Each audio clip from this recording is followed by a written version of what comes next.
Bienvenue dans ce journal des sports. Le mondial et l'Argentine de Messi au bord du précipice. 2 fois vainqueur de la Coupe du Monde, le ciel est tombé sur la tête des Argentins. Comment?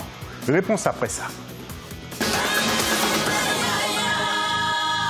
Et cette journée du jeudi 21 juin a débuté avec le groupe C et le match Danemark-Australie qui s'est terminé par un nul, un but partout, but d'Eriksen pour le Danemark, d'une frappe exceptionnelle et égalisation de Jedinak sur penalty.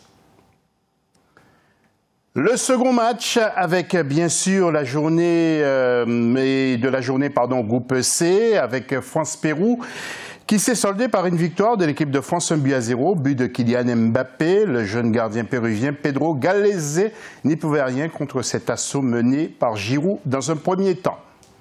Et puis le dernier match qu'attendait tout le monde et tout le pays de l'Argentine. L'Argentine qui a craqué face à la Croatie, 3-0, but de Rebic, Modric et Rabicic. L'addition est très lourde pour les Argentins qui pourtant était donné favori de ce mondial avec ses stars et notamment Lionel Messi. Voyons maintenant le tableau avec le groupe C, Danemark-Australie, un but partout, on vous l'a dit, France-Pérou 1-0.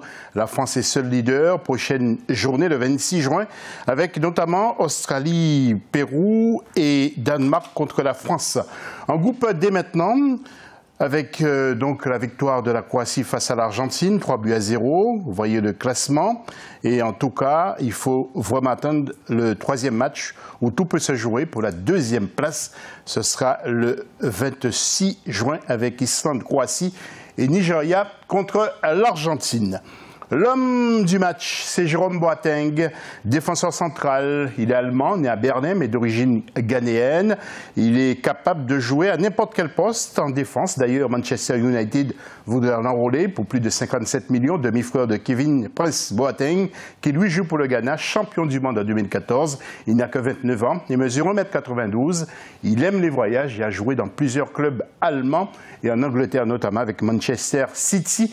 Et les Allemands attendent beaucoup de lui dans ce mondial.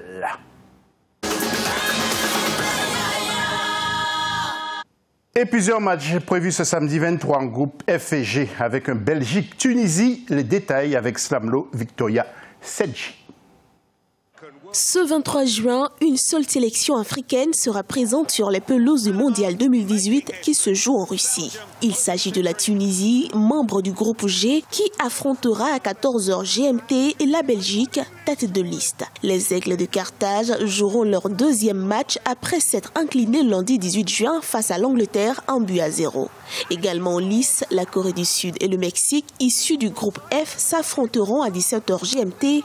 Enfin, le troisième round de cette journée s'annonce très mouvementé. Il mettra aux prises l'Allemagne, le champion au titre, et la Suède dans un duel rude au stade de Fitch à Sochi à 20h GMT.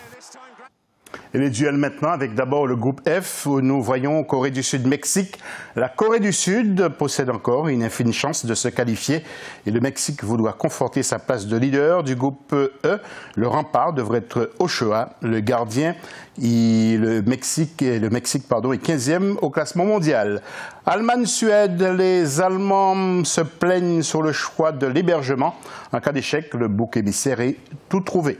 Les Suédois ne devaient pas lever le pied jusqu'à la fin du match. Ils partagent la première place du groupe.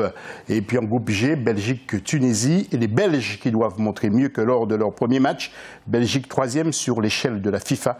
Quant à la Tunisie, voilà une belle équipe qui peut encore surprendre avec son entraîneur local, M. Nabil Mahloul.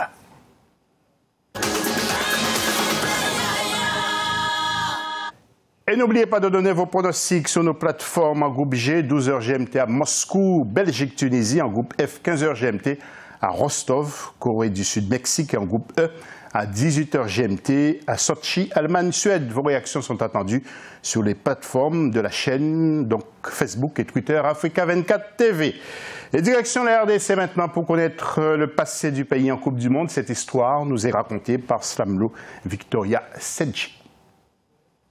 C'est en 1974 que l'équipe de football de la République démocratique du Congo dispute pour la première fois une phase finale du mondial. L'ex-Zaïre est alors le seul représentant africain après son sacre à la Coupe d'Afrique des Nations de la même année. Un énorme challenge pour les Léopards qui sortent au premier tour sans inscrire le moindre but, mais en encaissant 14.